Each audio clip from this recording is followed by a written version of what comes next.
Morning everyone, good morning. Today is another day, kapita. Another 5:45. Aga-aga tayo kasi medyo malayo yung ano ko eh.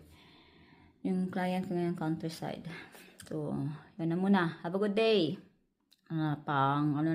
Pang fourth client of the year. Fourth pasingot karong tuiga 2026.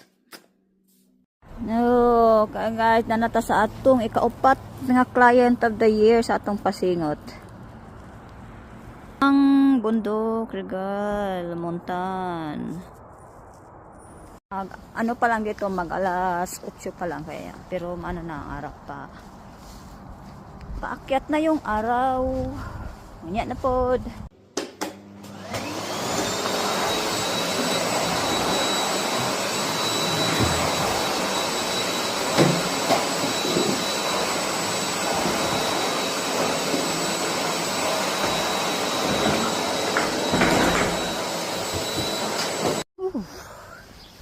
So, tapos na yung ating pang-apat na client ngayong taon na ito. Pang-apat na bilang talaga lang.